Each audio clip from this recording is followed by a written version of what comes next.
નમસ્કાર, આપ જોઈ રહ્યા છો સ્પાર્ક ટુડે ન્યૂઝ। વાઘોડિયા ખાતે એકતા યુવક મંડળ દ્વારા આયોજિત નવરાત્રી મહોત્સવ અહીં 8મા નોરતે નર્મદા જિલ્લા પ્રભારી અને વડોદરા જિલ્લાના પૂર્વ મહામંત્રી ધર્મેશ પંડ્યાને મા અંબાની આરતી ઉતારવા માટે આમંત્રિત કર્યા।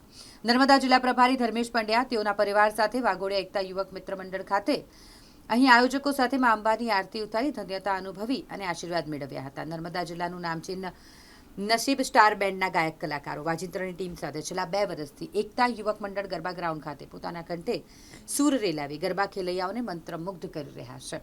અહીં વાઘોડિયાના પત્રકારો સાથે તમામ લોકો પણ ગરબે ઘૂમ્યા। ધર્મેશભાઈ પંડ્યાએ વાઘોડિયા નગરની જનતા અને તાલુકાની જનતા સ્વસ્થ રહે, તંદુરસ્ત રહે તે માટે મા જગદંબાને પ્રાર્થના કરી નસીબ સ્ટાર બેન્ડના કલાકારોના સૂર સાથે ખેલૈયાઓએ ગરબાની રમઝટ મોડી રાત સુધી બોલાવી। નમસ્કાર દર્શક મિત્રો, સ્પાર્ક ટુડે ન્યૂઝમાં સ્વાગત છે। આજે નવલી નવરાત્રીના 7મ અને 8મ બંને સાથે મનાવવામાં આવે છે, ત્યારે વાઘોડિયામાં અનેક જુદા વિસ્તારોમાં નવલી નવરાત્રી હર્ષ અને ઉલ્લાસ સાથે ઉજવવામાં આવેલી છે। અને નવલી નવરાત્રીના આજે 7મ અને 8મના પર્વને લઈ આપણા જે ધર્મેશભાઈ પંડ્યા છે તેઓ હાલ એકતા યુવક મંડળ નવલી નવરાત્રી મહોત્સવમાં આરતીમાં સહભાગી બન્યા છે અહીંનો, અને જે અહીં તે નસીબ સ્ટાર ગ્રુપ છે તે પણ અહીંયા આગળ નવલી નવરાત્રીમાં જે એમના કંઠોથી સુરેલા એને ખેલૈયાને આનંદ કરાવી છે। ત્યારે આપણે સીધા ધર્મેશભાઈ સાથે વાત કરીશું। શું કહેશો, આ એકતા યુવક મંડળ ખાતે આપણે આરતીનો લાવો મળ્યો અને વારંવાર આજે 7મ અને 8મ પર તમે ખાસ વાઘોડિયાના મહેમાન બનતા હોય, મા અંબાના આશીર્વાદ લેતા હોય, શું કહેશો?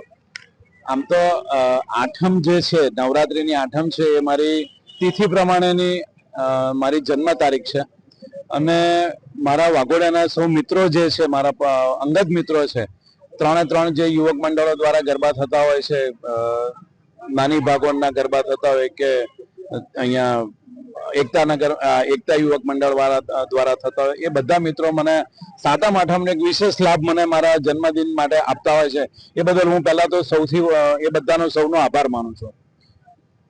એકતા યુવક મંડળ દ્વારા અને જે વાઘોડિયાની અંદર ગરબાઓનું જે આયોજન થાય છે એ વિનામૂલ્ય ગરબાનું આયોજન થાય છે, એટલે વિશેષ આ સૌ યુવક મંડળો જે ગરબાનું આયોજન કરે છે વિશેષ આવકારદાયક છે।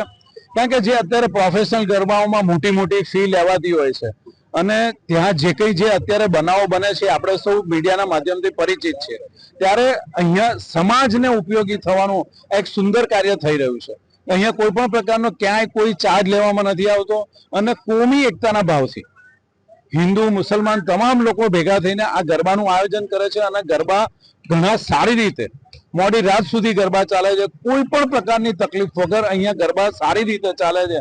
એટલા માટે આ જે વ્યવસ્થા ઊભી કરાય છે, એકતા યુવક મંડળ હોય વાઘોડિયાના જે પણ બીજા 2 જગ્યાએ જે ગરબાનું આયોજન થતું હોય છે, એ તમામ યુવક મંડળોને હું ખૂબ આભાર માનું છું અને જે આ વ્યવસ્થા પણ થાય છે એના માટે એ લોકો ખૂબ ધન્યવાદના પાત્ર છે। ખૂબ આભાર ધર્મેશભાઈ। તો આપણી સાથે સ્ટાર નસીબ બેન છે, સ્ટાર બેન નસીબ પણ એમનો પૂરો સ્ટાફ આપણી સાથે છે।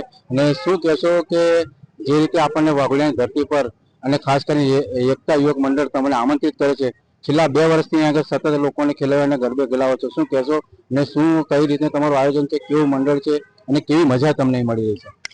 અમારે તો બસ એટલું જ કહેવાનું છે કે આ વાઘોડિયાના વાસી એકતા યુવક મંડળ જે છે અમારું, તે ખૂબ જ સરસ મજાનો આ કાર્યક્રમ રાખે છે ને અમે છેલ્લા 3 વર્ષથી અહીં ગાડી અમે આ એકતા યુવક મંડળનો આ કાર્યક્રમ કરીએ છીએ ને લોકોને પણ ખૂબ મોજ આવે છે, જેમ કે અમને સતત 3 વર્ષથી આમંત્રણ કરે છે, એટલે એમને પણ અમે ખૂબ દિલથી શુભેચ્છા પાઠવીએ છીએ। આગળ અમારા ઓનર શ્રી છે જયેશભાઈ હિતેશભાઈ, તે 2 શબ્દ જણાવશે આપણને। હિતેશભાઈ, તમારે ખેલૈયા સાથેના કંઈક આનંદી કે આમ પ્રફુલ્લિત ગરબા હોય કે તમારો અંગત ગરબો હોય કે જે તમે વંશ મોર થતો હોય અને તમારો ખેલૈયા સાથે વારંવાર એ ખેલાવવાનો પણ મન થતો, એવો કોઈ ગરબો હોય? માતાનો સાકમ જોડે ગરબો હોય તો બધા ખેલૈયાને ખુશ થઈ જાય છે, બધા અને મજા હશે। અને સતત બીજા વર્ષે અમને ઇન્વાઇટ કરેલા છે વાઘોડિયામાં એકતા યુવક મંડળ દ્વારા અમને ઇન્વાઇટ કરે છે, સતત બીજું વર્ષ છે। કેવું રહે છે, તમે સતત બીજા વર્ષે આવ્યા છે તો વાઘોડિયા જ્યાં એકતા યુવક મંડળ દ્વારા તમને ખાસ આમંત્રિત કરવામાં આવે છે, કેવું લાગે છે અહીંયા અને એનો માહોલ તમને કેવો રહે? બહુ આનંદ રહે છે અમને। આપણી સાથે અમારા પત્રકારિતામાં પણ સાથે જોડાયેલા છે અને આ વિસ્તારના એકતા યુવક મંડળ સાથે પણ સંકળાયેલા છે।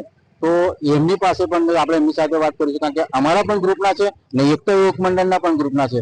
શું કહેશો, તમે એકતાની સાથે પત્રકારિતા પણ કરો છો અને આ તમારા ચરણોમાં, તમારા વિસ્તારમાં માં અંબાની આરાધના થઈ રહી છે અને ગરબા આયોજન કરવામાં આવે છે. આજે આપણા ધર્મેશભાઈ પંડ્યા પણ આરતી ઉતારવા માટે આવ્યા હતા. ખાસ કરીને શું કહેશો? પહેલા તો મેં સ્પાર્ક ટુડેનો આભાર જાણું છું કે તેઓ હવે અમારા એકતા યુવક મંડળમાં કોલેજ કરવા માટે આવ્યા છે. અમારા એકતા યુવક મંડળ છેલ્લા 3 વર્ષથી અહીંયા નવરાત્રી મહોત્સવની ઉજવણી અમે ધામધૂમથી કરતા આવ્યા છે. અહીંયા હિન્દુ મુસ્લિમ તમામ સમાજના અહીંયા જે ખેલી રહ્યા છે તમામ અહીંયા બાહુભાઈ અહીંયા ગરબા ખેલી રહ્યા છે અને અમારા નસીબદાર બહેનનું જે ગ્રુપ છે તેઓ અહીંયા ગરબા ગાઈને લોકોને મોજ કરાવે છે. અને અમારા જે સભ્યો છે તમામ એકતા યુવક મંડળના તમામ અહીંયા કોઈ પણ અનિચ્છનીય બનાવ ના બને તેની પણ ખાસ કાળજી રાખીને આ આયોજનનું અમે પૂરું કરતા હોય છે.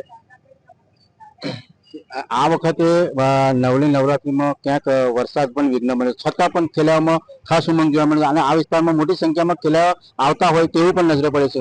આને લઈને આયોજન બાબતે શું કહેશો? અમારે જે વરસાદ વરસે છે ત્યારે અહીંયા આગળ પાણી નહીં ભરાતું એ બાબતે અમે ખૂબ કાળજી રાખી હતી ને અહીંયા અમારે જે ગ્રાઉન્ડ જે છે ત્યાં આગળ પાણી નથી ભરાતું એવું અમે ખેલવા માટેની તમામ આયોજન કરીશું. તો આ હતા અહીંના એકતા યુવક મંડળના ગ્રુપના સાથી મિત્ર અને આપણી સાથે ધર્મેશભાઈ પંડ્યા અને જે વડોદરા જિલ્લાના ભાજપના મહામંત્રી અને નર્મદા જિલ્લાના પ્રભારી, તેઓ પણ આપણી સાથે વાત કરી. સાથે સાથે નસીબ બેન્ડ જે છે તેઓ મ્યુઝિક બેન્ડ છે તેઓના જેનું વૃંદ આવ્યું છે આગળ જે ગરબા ખેલાવે છે તેઓ પણ આપણી સાથે સારી રીતે વાત કરી. એટલે અહીંયા આગળ જે એકતા યુવક મંડળ છે તેનું આયોજન છે એ બહુ ઘણું સુંદર અને સફળતાપૂર્વક કર્યું છે. અત્યારે હાલ જે રીતે 7મ ને 8મના જે ગરબા છે તેનો આજે તેઓ તે નિમિત્તે ધર્મેશભાઈ પંડ્યાએ માં અંબાની આરતી તેને ધન્યતા અનુભવી છે. Raju Mansuri, spark today news, Waghodia.